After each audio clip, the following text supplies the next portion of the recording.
किवत्साण मुञ्चत् क्वचित् समये क्रोश संजातः सः अस्तेयं स्वातवत्वा दधीमयः कल्पिते अस्थिरयोगैः मारकान् भक्षयन् विजयति सचन्नतनाति भाण्डं भिनति द्रव्यालागे सगृह कुपितो मृत्युपक्रोशितो आकर के यशोदा मैया से शिकायत करती है गोपी। ललिता आकर के मां से क्या कहती है कि वत्सान मुंचद क्वचित समये, वत्सान मुंचद क्वचित समये, गाय दोहन का समय नहीं होता। मैया आपकी लल्ला का एक शिकायत लेकर के आए हैं। मैया बोली क्या शिकायत है? वो भी कहती है आप सबसे पहले तो आपका लल्ला बड़ा नटखट है। मैया बोली ठीक हो। तो कहने लगी गोपी गाय दोहने का समय नहीं होता है और ये जाकर के सब बछड़ा को खोल करके गाय को सब पिला देता है और ये हम 2 दिन 3 दिन देख लिए हैं, इसलिए आए हैं शिकायत करने के लिए। और जब हम इसको डांटते हैं तो दांत दिखा करके जोर जोर से हंसने लगता है। मेरे डांट का इसके ऊपर कोई प्रभाव नहीं। मैया बोली अच्छा और कहते हैं कि सब दूध दही खा जाता है और अकेला खा जाता तो हम छोड़ देते, खुद भी खाता है, अपने दोस्तों को भी खिलाता है और जब दोस्तों को खिलाने के बाद बच जाता है तो ना जाने कहां से बंदर की तरह ये बोलना जानता है। सब दोस्तों को खिलाने के बाद इतना जोर से बंदर की तरह बोलता है कि इसके आवाज को सुन करके हजारों बंदर आ जाते हैं। हमको लगता है पूर्व जन्म में इसका बंदर सब मित्र रहा होगा। भगवान मन ही मन मुस्कुराने लगे, कहता तो सही है पूर्व जन्म में हम राम थे और उस अवतार में जितना बानर था सब मेरा दास था। भगवान मुस्कुराए, कहते हैं सही पहचाना। गोपी कहती है यशोदा मैया ये इस तरह बंदरों की तरह बोलना शुरू कर देता है कि इसकी बात को सुनकर के हजारों बंदर आ जाते हैं। खुद भी खाता है, बंदरों को भी खिलाता है और खिलाने के बाद मटकी सबको फोड़ देता है। माखन ना मिलने पर, माखन जब नहीं मिलता है तो मेरे घर में जो छोटा छोटा बच्चा चारपाई पर सोता है ये सबके बाल को पकड़ करके खाक में बांध देता है। कितना शिकायत है इसका सुना। एक दिन तो यशोदा मैया मेरी जो बेटी थी उसका जान बच गया भगवान के कृपा से। तो माँ पूछती है कि हमारा लल्ला क्या किया तुम्हारे बेटी के साथ? तो एक गोपी कहती है बतावे क्या किया? मैया बोली हाँ कहिए क्या किया है? तो मेरी बेटी सो रही थी, मेरी बेटी का जो बाल था बड़ा बड़ा बाल, चारपाई का जो पौवा होता है उस पौवा में उसके बाल को कस करके बांध दिया और बांधने के बाद जोर से अपने पूरे मुख में गया और ना जाने कहां से काला कलर लगा करके आया और मेरे बेटी के बगल में जाकर के जोर से कहा हवा आया। मेरी बेटी फड़फड़ा करके उठी, चारपाई में बाल बंधा हुआ था, बेटी गिर गई, बगल का कपार फट गया। इतना बेचैन किया है आपका लल्ला। मैया को लगा कि सही में ये बहुत उत्पात मचाने लगा। माँ यशोदा ठाकुर जी को पकड़ करके नजदीक में बैठाई और समझाने लगी लल्ला ऐसा नहीं करते, ऐसा नहीं करते, ये गलत बात है, ऐसा मत करो, ये नहीं होना चाहिए। ठाकुर जी कहते हैं माँ हम आपको वचन देते हैं कि आज से हम ऐसा नहीं करेंगे। और ठाकुर जी माँ को तो वचन दे दिए लेकिन ठाकुर जी पुनः ललिता के घर में पहुंच गए। आज इसको मजा चखा देते हैं, बड़ा आई है शिकायत कर देते। ललिता सोचने लगी कि उसका शिकायत करके आ गए हैं, जान तो बचने वाला नहीं है और सबसे पहले आएगा तो मक्खन पर आक्रमण करेगा।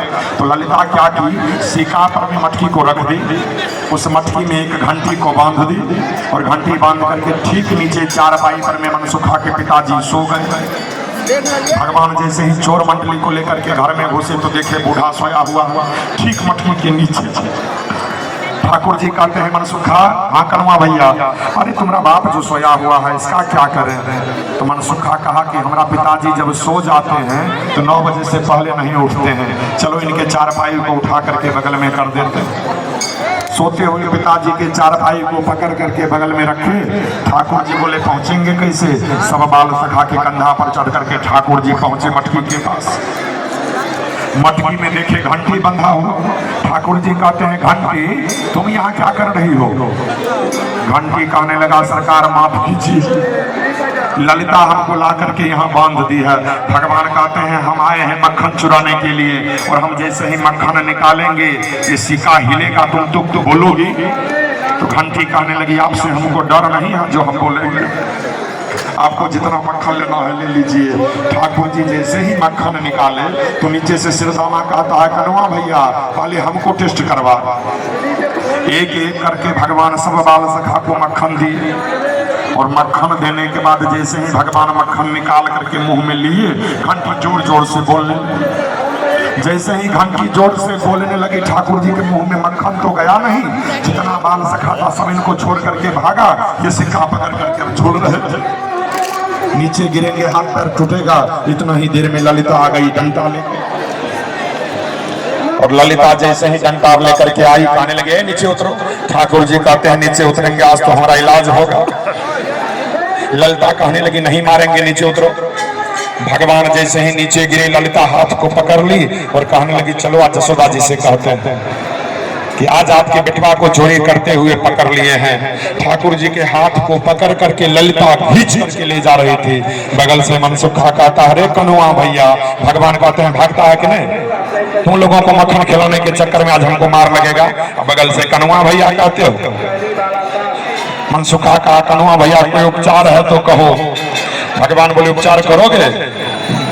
बाल सखा कहा हाँ। ठाकुर जी मनसुखा को बुलाए। मनसुखा एक पैर से विकलांग था, खींचे और ललिता से कहते हैं आज मार तो खाना ही है और आप तो मेरे हाथ को ऐसे पकड़े हुए हैं जैसे नट में सलाई रिंच को पकड़ा दिया जाता।